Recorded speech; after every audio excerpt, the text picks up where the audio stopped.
being to be up here with us, the greater being. And so Toussaint and Dessalines and Henry represents the best of the greater being, along with Cecilia, Fatima, Boukman, Defile, Macandal. These are names of men and women who decided that I am spirit having this human experience.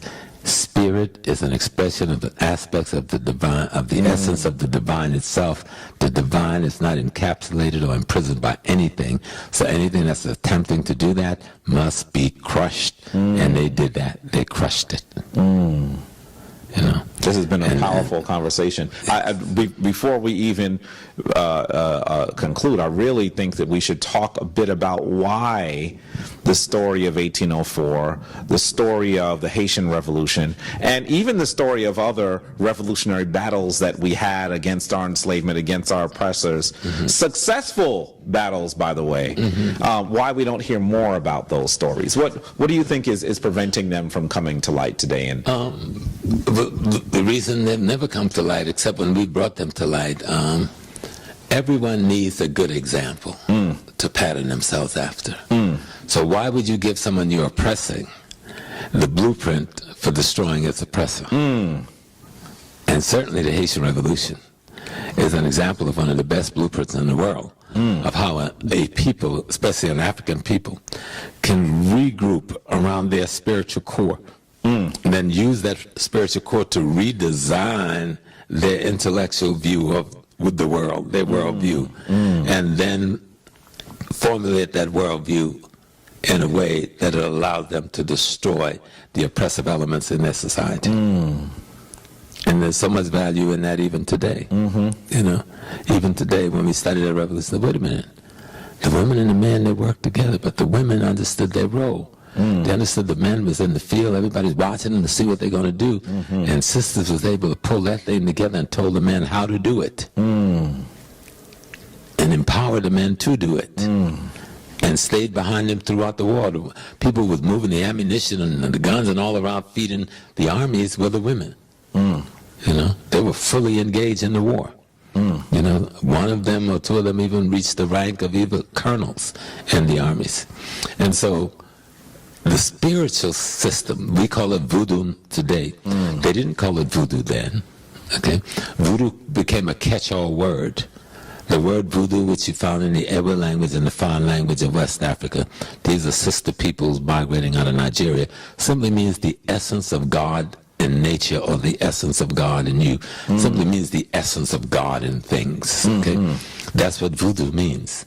So when you say voodoo, you're talking about the essence of the totality of creation as it manifests through you, the human being.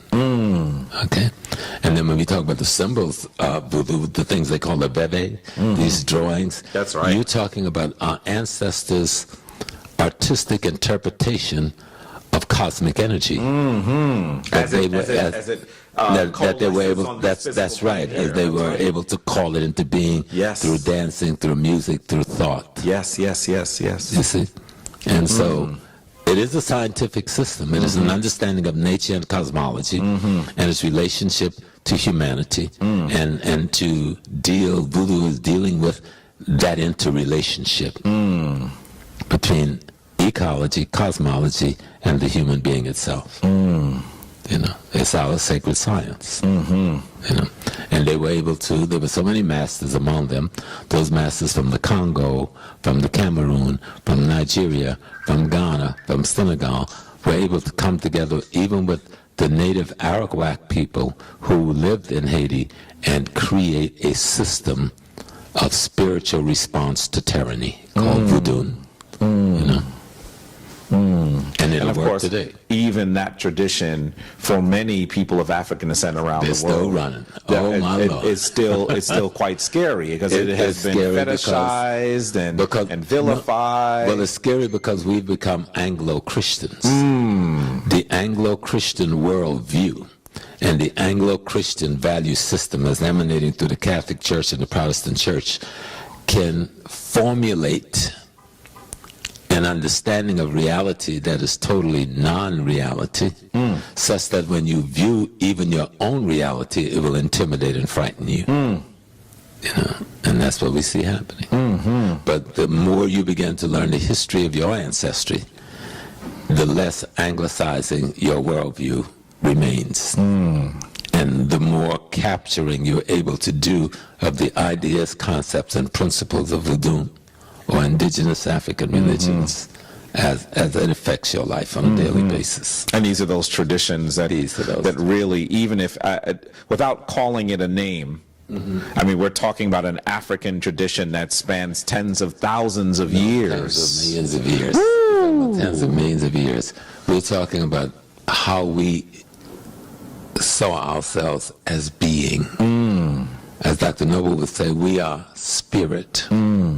We're not spiritual people. We are spirit itself, having the human experience. That's right. That's right. In the Kemetic tradition, they believe that the physical form is actually a coalescing of physical energy, so that we are all We call spiritual. the physical into being. That's right. The physical itself is an aspect of spiritual that is called into being by the Is what it's often called. So these concepts They're actually old. are older than writing. Kemet and voodoo is the same system. Yes. Voodoo is just a modern expression Yes. of it. with a bit of a West African flair. Yes. As opposed to, I mean, that's one of the reasons why when we talk about the African traditions, we have to understand that they come from the same cosmic world view.